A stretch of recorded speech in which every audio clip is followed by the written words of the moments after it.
अस्सलाम वालेकुम dear friend, this is mister Saeed Wazir from the genius coaching academy. Dear friend, आज हम निलबोहर एटॉमिक मॉडल डिस्कस करेंगे। निलबोहर से पहले हम रदरफोर्ड एटॉमिक मॉडल डिस्कस कर चुके हैं। रदरफोर्ड ने अपना मॉडल सन 1913 में पेश किया। उसने अपना मॉडल जो पेश किया, उसने कहा कि एटम टू पार्ट से मुश्तमिल है। एक को उसने नाम दिया कि इनर पार्ट, के एक इनर पार्ट है, और उसको उसने नाम दिया न्यूक्लियस, यानी डिस्कवरी ऑफ न्यूक्लियस रदरफोर्ड ने परफॉर्म किया। फिर नेक्स्ट उसने कहा कि जो आउटर पार्ट है ये इनर पार्ट है, इनर पार्ट, और उसे न्यूक्लियस का नाम दिया। और यह उसने कहा कि ये आउटर पार्ट है, यानी आउटर पार्ट और आउटर स्पेस है। और इसमें क्या है, नेगेटिवली चार्ज पार्टिकल इलेक्ट्रॉन यहाँ पे सर्कुलेशन करते हैं अराउंड द न्यूक्लियस। तो यहाँ पे उसने क्या शो किया, इलेक्ट्रॉन शो किया कि यहाँ पे इलेक्ट्रॉन है, इलेक्ट्रॉन्स। तो ये था रदरफोर्ड एटॉमिक मॉडल। लेकिन इसमें एक जो मसला था वो था शेल ऑर्बिटल और सब शेल का कॉन्सेप्ट जो था वो नहीं था। तो निलबोहर ने सन 1913 में अपना एटॉमिक मॉडल पेश किया, और उसने फॉर द फर्स्ट टाइम उसने क्या पेश किया, the concept of shell, subshells and orbital. तो आज हम पढ़ेंगे Niels Bohr atomic model, Niels Bohr atomic model, Niels Bohr atomic model. और निलबोहर ने अपना मॉडल कब पेश किया, 1913, यानी सन 1913 में निलबोहर ने फॉर द फर्स्ट टाइम अपना मॉडल पेश किया। और ये वो साइंटिस्ट था जिसने for the first time he gave the concept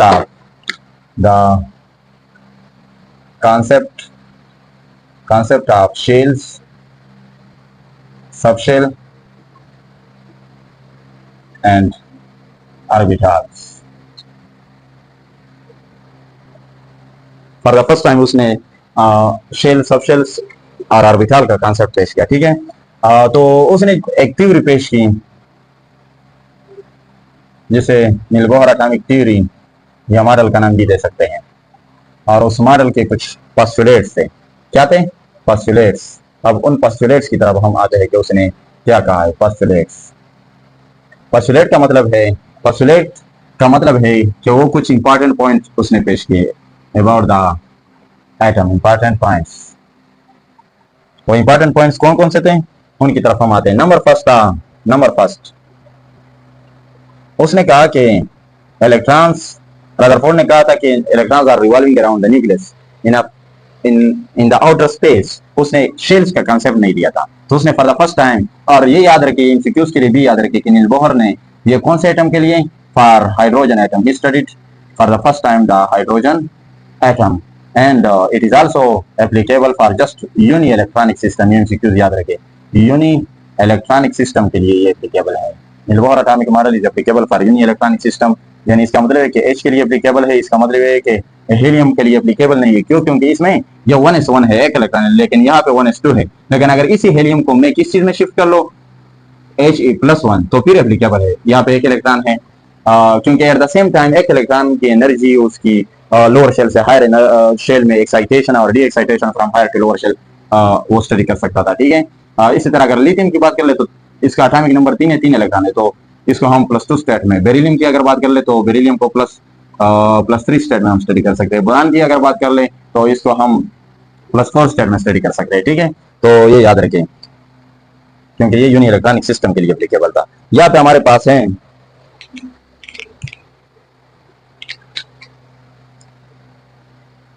अब आते हैं हम किस चीज की तरफ, उसके पोस्टुलेट की तरफ। Electrons are revolving around the nucleus। उसने कहा कि इलेक्ट्रॉन जो है ये अराउंड द न्यूक्लियस इर्द गिर्द चक्कर लगाते हैं, around the nucleus in fixed circular. उसने कहा कि खास, सिर्फ आउटर स्पेस नहीं है, खास सर्कुलर पाथ है, in fixed circular path which are called, जिसे हम क्या कहते हैं, विच आर कॉल्ड शेल्स। उसने नाम दिया उसे कि क्या कहा जाता है, इसे शेल्स आर ऑर्बिट। उसने कहा कि ये शेल्स हैं, या इसे नाम दिया जाता है ऑर्बिट। उसने कहा कि जो शेल्स और ऑर्बिट है इसको हम रिप्रेजेंट कर सकते हैं, रिप्रेजेंट इट बाय प्रिंसिपल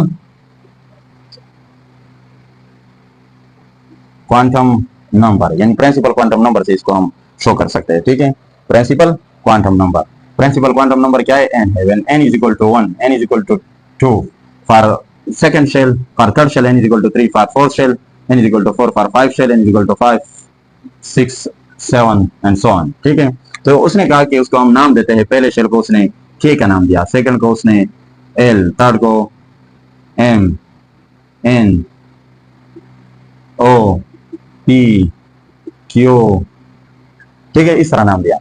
लेकिन अक्सर स्टूडेंट के दिमाग में याद है कि फिर उसने ऐसे स्टार क्यों नहीं लिया, या जो शेल से ये इसकी जो नंबरिंग है या जो नाम से, यानी पहले शेल का जो नाम है वो है के, ये हम ए या बी या सी या डी या एफ, यानी के से पहले जो अल्फाबेट है उससे हम शो क्यों नहीं करते। ठीक है, तो याद रखिए dear students, for the first time उसने हाइड्रोजन एटम को स्टडी किया, तो हाइड्रोजन एटम में कितने शेल से, पहला शेल था n इज इक्वल टू 1। तो उसने कहा कि ये इस तरह प्लेट नहीं होता, ये बिल्कुल स्क्वायर की तरह, बाल की तरह होता है, जस्ट लाइक ऑनियन, यानी प्याज की तरह शक्ल होता है एटम का। तो उसने कहा कि ये बिल्कुल एग्जैक्टली ये इस तरह स्क्वायर होता है, स्क्वायर एग्जैक्टली इस तरह गोल टाइप का होता है। तो उसने कहा कि ये जो है ये बिल्कुल, उसने एक ही used a German word for this, German word which is a kegel. उससे उसने एक जर्मन वर्ड यूज किया कि हाइड्रोजन एटम के लिए नील बोहर है, it's just like a kegel. उसने कहा कि it's just like a kegel, और इसका मतलब क्या था, केगल एक जर्मन वर्ड है जिसके मानी है स्फेयर, या इसका मतलब है बाल लाइक और बाल। तो उसने हाइड्रोजन एटम के लिए for the first time kegel का लफ्ज दिया, और यहाँ पे इसकी अगर एब्रिविएशन ले लें तो ये क्या आता है। तो उसने हाइड्रोजन एटम के पहले शेल को केगल से तशबीह दी थी, यानी के। तो बाद में जो साइंटिस्ट ने और शेल्स की बात जब की तो उसने कहा कि अगर ये के है तो ये एल होना चाहिए, ये एम होना चाहिए, ये एन होना चाहिए। तो जो बाद में आए इसके कोई लॉजिक्स नहीं है, वो के की वजह से आए, लेकिन के की ये लॉजिक्स है कि ये for the first time Niels Bohr ने केगल का वर्ड यूज किया था। ठीक है, ओके डियर स्टूडेंट्स, इसकी नेक्स्ट पॉइंट की तरफ आते हैं। नेक्स्ट पॉइंट है हमारे पास कि उसने कहा कि the energy of each shell, the energy of each shell is constant. इसका क्या मतलब है, इसका मतलब यह है कि इसको हम इस तरह भी लिख सकते हैं कि the energy of each shell is differed from another shell. उसने कहा कि energy of each shell is differed from another shell, यानी एक शेल की जो एनर्जी है वो एक शेल की एनर्जी दूसरे शेल से मुख्तलिफ है। इसका मतलब यह है कि इस वजह से हम शेल्स को नेक्स्ट यानी दूसरा नाम भी दे सकते हैं। तो उसने कहा कि एनर्जी यानी shells are orbit is also called, that is why it is also they are also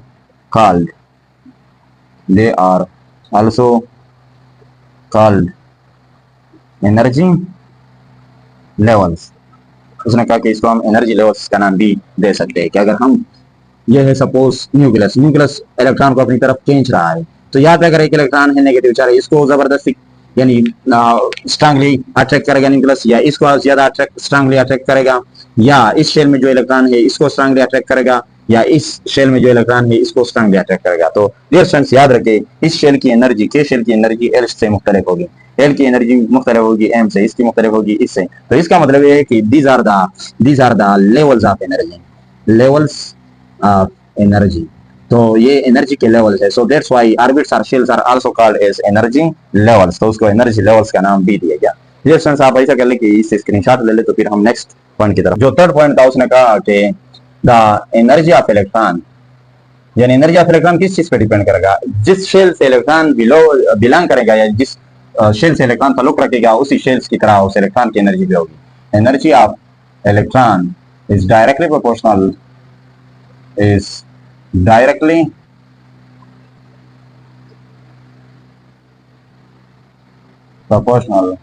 to the distance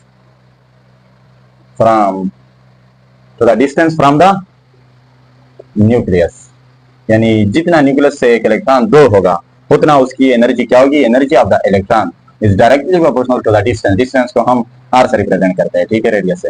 यानी जितना उसका रेडियस, जितना वो अवे होगा न्यूक्लियस से, उतना उसकी एनर्जी क्या होगी, ज्यादा होगी। इसका मतलब क्या है फ्रेंड्स, इधर देखिए, सपोज ये हमारे पास है न्यूक्लियस, ये न्यूक्लियस है। न्यूक्लियस ऑलरेडी हम पढ़ चुके हैं रदरफोर्ड एटॉमिक मॉडल में भी कि यहाँ पे जो न्यूक्लियस है, ये आउटर मोस्ट शेल में जो इलेक्ट्रॉन है उस पे सपोज एक इलेक्ट्रॉन है हाइड्रोजन एटम का, अगर इलेक्ट्रॉन यहाँ पे है तो यहाँ पे न्यूक्लियस के होल्ड में ये ज्यादा होगा, या ये यहाँ पे ज्यादा होगा न्यूक्लियस के होल्ड में, या ये ज्यादा होगा यहाँ पे ज्यादा होगा, या यहाँ पे ज्यादा होगा, तो ऑफ कोर्स जितना न्यूक्लियस के करीब होगा उतना इलेक्ट्रॉन की अपनी जो एनर्जी है, यहाँ पे इलेक्ट्रॉन की अपनी एनर्जी कम होगी। क्यों? क्योंकि यहाँ पे न्यूक्लियस का कर्जा है, उस पर न्यूक्लियस के होल्ड में है, ये न्यूक्लियस के गिरफ्त में है। अगर आप यहाँ से इलेक्ट्रॉन को इधर यहाँ तक रिमूव करना चाहते हो, आयोनाइज करना चाहते हो, तो आपको इसकी बजाय इसको ज्यादा और इसको इसकी बजाय इसको ज्यादा, और सबसे लीस्ट एनर्जी हमने किसको देनी होगी? यहाँ पे हमने आयोनाइजेशन एनर्जी यानी बाहर से energy in the form of light की शक्ल में या करंट की शक्ल में या हीट की शक्ल में इसको देनी होगी।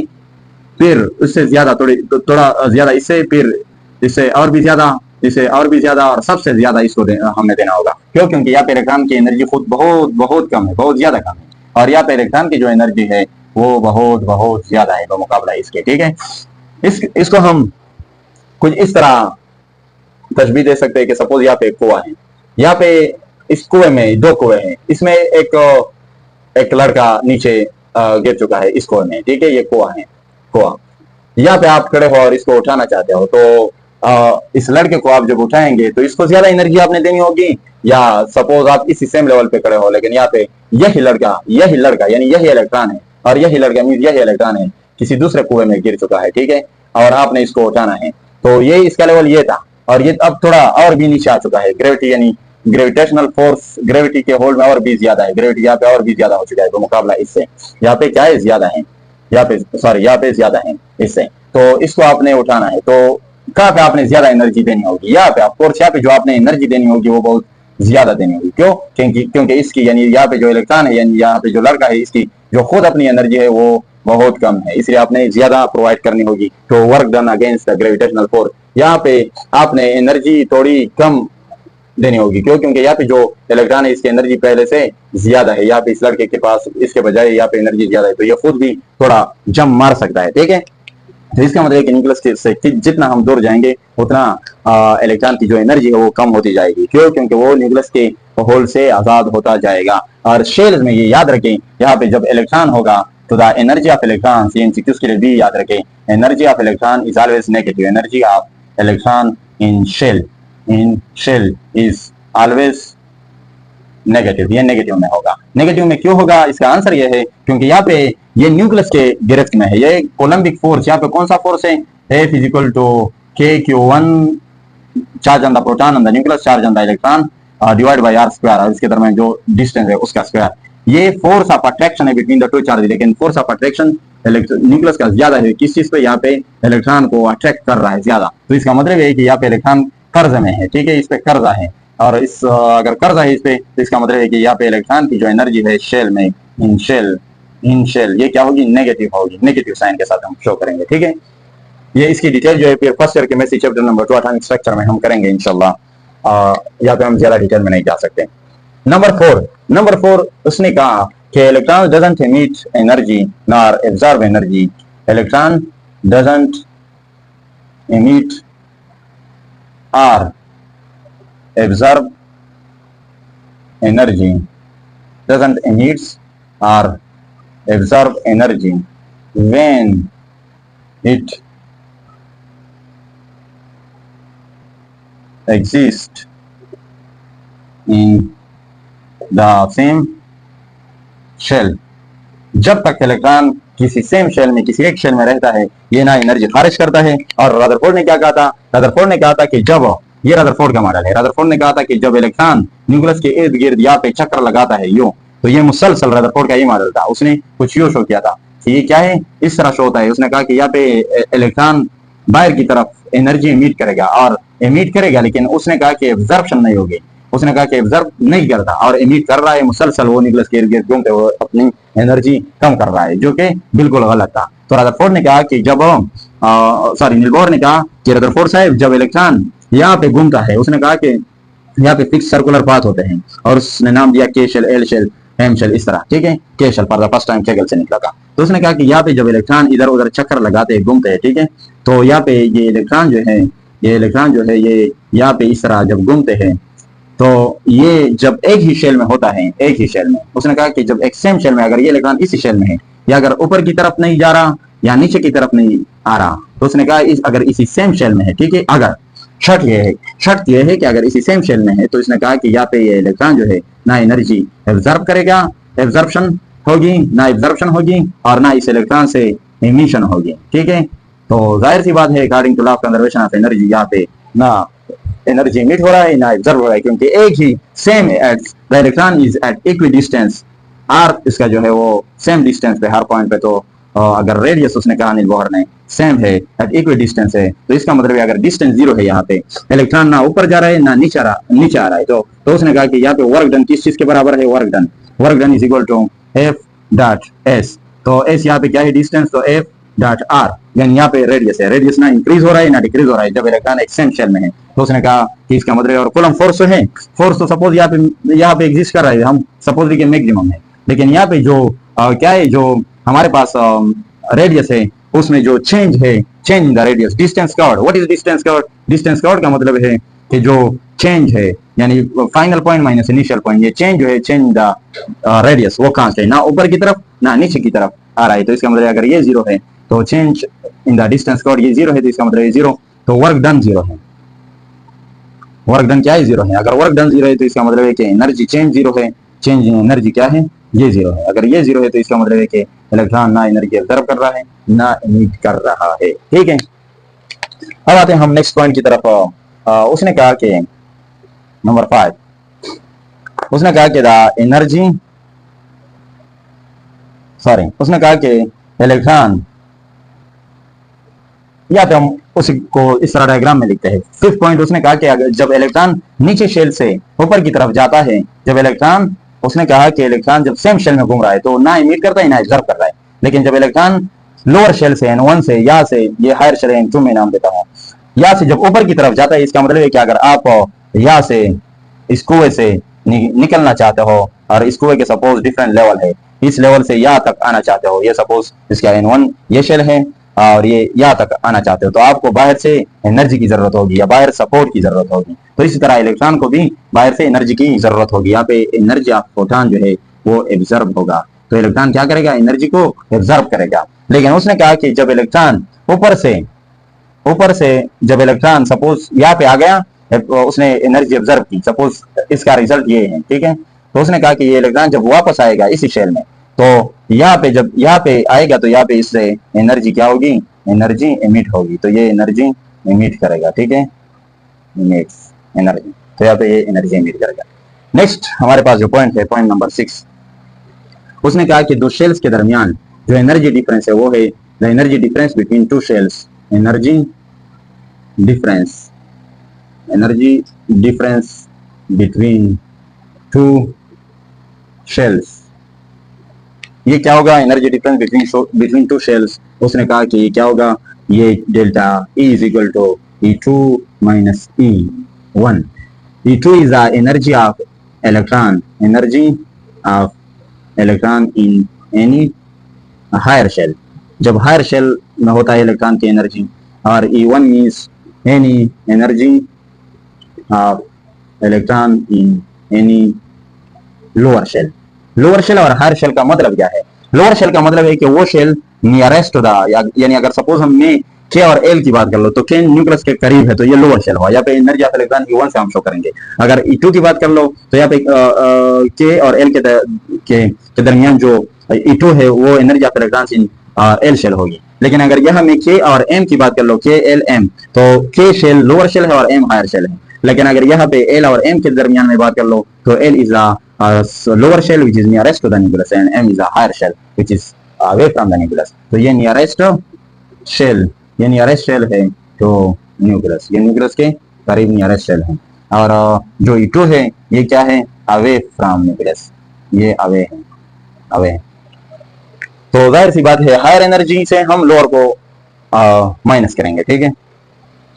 ये हुआ पॉइंट नंबर 3, ये हुआ 4, ये हुआ 5 और ये हुआ हमारे पास 6। लास्ट जो पॉइंट रहता है वो है हमारे पास एंगुलर मोमेंटम, 7 पॉइंट नंबर 7। इसका मतलब क्या है कि the angular momentum of electron is the integral multiple of h/2π। इसका मतलब क्या है, इसका मतलब यह है कि जो इलेक्ट्रॉन है उसकी एनर्जी ये इसके इंटीग्रल मल्टीपल है। इससे पहले आप डियर स्टूडेंट्स याद रखें कि यहाँ पे सपोज इलेक्ट्रॉन है और इस इलेक्ट्रॉन की जो मास है जिसको हम शो करते हैं मास ऑफ द इलेक्ट्रॉन, ये सपोज सीधा जा रहा है, याद है इलेक्ट्रॉन सीधा जा रहा है तो इसकी ये वेलोसिटी v है, यानी इसकी जो वेलोसिटी है इन द स्ट्रेट डायरेक्शन, ये इस यहाँ से इस तरफ आ रहा है। तो अगर हम इसके mass, what is the linear momentum, linear momentum, इसको क्या कहा जाता है? लीनियर मोमेंटम, लीनियर मोमेंटम कहा जाता है। Quantity of motion in a body, अगर लीनियर मोमेंटम को मैं पी से रिप्रेजेंट कर लो तो लीनियर मोमेंटम ऑफ इलेक्ट्रॉन है is equal to mass of the electron multiply with the velocity of the electron. तो इसका मतलब है कि ये लीनियर मोमेंटम है। लेकिन ऑलरेडी हम रदरफोर्ड एटॉमिक मॉडल में पढ़ चुके हैं कि इलेक्ट्रॉन सपोज हर पॉइंट पे कोशिश कर रहा है कि मैं सीधा जाऊं, लेकिन इस इलेक्ट्रॉन को यहां से किस चीज ने एक सर्कुलर पाथ में यानी लीनियर मोमेंटम से इलेक्ट्रॉन को लीनियर मोमेंटम से एंगुलर मोमेंटम में किस चीज ने शिफ्ट किया? Angular momentum the momentum in the circular path. Linear, हम इसको डिफाइन कर सकते हैं कि linear momentum in the circular path is called angular momentum और the momentum of a body in a circular path. तो ये सर्कुलर पाथ में किस चीज ने इसको मजबूर किया? सर्कुलर पाथ, या हम कह सकते हैं शेल्स ने। तो according to Rutherford atomic model, अगर इसकी तरफ हम कुछ एक्सप्लेनेशन रदरफोर्ड एटॉमिक मॉडल से हेल्प ले ले तो नील बोहर को हम एक्सप्लेन कर सकते हैं कि यहाँ पे जो सेंट्रीपिटल मोशन है ये कौन प्रोवाइड कर रहा है इसको? सेंट्रीपिटल मोशन, यानी the motion whose direction is toward the centre of the circle. ये इलेक्ट्रॉन यहाँ पे सीधा जाना चाहता था, ठीक है, सपोज यहाँ पे सीधा जाना चाहता था, इस पॉइंट पे भी सीधा जाना चाहता है, इस पॉइंट पे भी इलेक्ट्रॉन सीधा जाना चाहता है, इस पॉइंट पे भी इलेक्ट्रॉन इस तरह जाने की बजाय सीधा जाना चाहता है, इस पॉइंट पे भी इलेक्ट्रॉन इस तरह सर्कुलर पाथ में जाने की बजाय सीधा जाना चाहता है, यहाँ पे भी इलेक्ट्रॉन सर्कुलर पाथ में जाने की बजाय सीधा जाना चाहते हैं। लेकिन इस सर्कुलर पाथ पे इलेक्ट्रॉन को किसने मजबूर किया? Because of the centripetal force, and this centripetal force according to Neil Bohr or Rutherford atomic model is provided by the coulombic force of attraction between these two। और यहाँ पे coulombic force होता है, coulomb force, और ये coulomb force KQ1 यानी charge on the nucleus on the proton multiply charge on the electron divide by distance between them. ये इसको भी अट्रैक्ट कर रहा है और इलेक्ट्रॉन प्रोटॉन को अट्रैक्ट कर रहा है, ठीक है, एक दूसरे को अट्रैक्ट कर रहा है, ठीक है, आर स्क्वायर। तो यहाँ पे जो इलेक्ट्रॉन है ये इस लीनियर मोमेंटम को किस चीज में शिफ्ट कर लेता है? यहाँ पे मास ऑफ द, यहाँ पे क्या बन जाता है लीनियर मोमेंटम से? मास ऑफ द इलेक्ट्रॉन, और ये क्या यार पॉइंट पे वेलोसिटी ऑफ द इलेक्ट्रॉन है, लेकिन यहाँ पे रेडियस बन जाता है। तो जब हम ले लें कि ये लीनियर मोमेंटम किस तरह एंगुलर मोमेंटम में शिफ्ट हो जाता है एक एटम में, तो हम कह सकते हैं कि यहाँ पे मास मल्टीप्लाई वी, इसको हम कह सकते हैं कि ये क्या है? ये लीनियर मोमेंटम है मल्टीप्लाई, अगर ये लीनियर मोमेंटम एक रेडियस में शिफ्ट हो जाए एक सर्कुलर पाथ में तो मल्टीप्लाई आर। तो यहाँ पे कहा जाता है कि एम वी आर यानी लीनियर एंगुलर मोमेंटम जो है ये किस चीज को? एंगुलर मोमेंटम यानी लीनियर मोमेंटम मल्टीप्लाई आर, ये किस चीज के? Is the integral multiple of h by 2 pi. What is n? यहाँ पे n क्या है? n is the number of shell, 1 2 3 4 and so on. n क्या रिप्रेजेंट कर रहा है? नंबर ऑफ शेल रिप्रेजेंट कर रहा है। तो नील बोहर कहता है कि यहाँ पे जो इलेक्ट्रॉन न्यूक्लियस में इर्द गिर्द घूम रहा है, सपोज ये हमारे पास k शेल है, ये m शेल है, l शेल है, ये n शेल है, ये n शेल है। तो नील बोहर कहता है कि इसकी जो एंगुलर मोमेंटम है वो किस चीज पे डिपेंड कर रहा है? वो उसके न्यूक्लियस से दूरी पे डिपेंड कर रहा है कि वो न्यूक्लियस से कितना दूर जा रहा है या कितना नजदीक आ रहा है। क्यों? क्योंकि मास ऑफ द इलेक्ट्रॉन तो कांस्टेंट है, इसकी जो वेलोसिटी है वो है v, velocity of the electron, लेकिन यहाँ पे रेडियस, ये रेडियस और इन सब रेडियस में फर्क है। तो इस वजह से उसने कहा कि अगर हम एंगुलर मोमेंटम को n इज इक्वल टू पहले शेल की बात कर लें तो angular momentum mvr is equal to n की वैल्यू क्या है हमारे पास? 1, तो NH बाई 2 पाई। तो यहाँ पे उसने कहा कि फर्स्ट शेल में, ये एमसीक्यूज के लिए भी याद रखेगा, angular momentum of electron is equal to h by 2 pi. अगर एमसीक्यूज, तो करेक्ट ऑप्शन क्या होगा? ऑप्शन आपको दिए होंगे h by 2h by pi, h by 2 पाई। तो करेक्ट ऑप्शन हमारे पास फॉर द फर्स्ट शेल क्या होगा? ये होगा। अगर एंगुलर मोमेंटम की बात कर ले in the N shell, KLM N shell, ठीक है, 4 शेल, तो इसका मतलब है कि आपने क्या करना है? MVR is equal to, this is the angular momentum of the electron, और यहाँ पे n की वैल्यू 4 है और h बाई 2 पाई अपनी जगह, ठीक है। तो 2 and 2 4 by 2 is equal to 2, तो यहाँ पे हमारे पास एंगुलर मोमेंटम MVR बन जाता है 2h by pi, 2h by pi. तो करेक्ट ऑप्शन आपके पास एमसीक्यूज में, अगर इस तरह एमसीक्यूज आपको दिया जाए तो 2h by pi correct option होगा, और यहाँ पे h बाई 2 पाई था। अगर थर्ड शेल दे दे तो 3h बाई 2 पाई, अगर 5 शेल दे दे तो n की वैल्यू 5, तो 5h बाई 2 पाई, अगर 6 शेल दे दे तो n की वैल्यू 6, और 6 बाई 2 का मतलब है 3, तो 3h by pi correct option होगा। Okay dear students, wish you best of luck.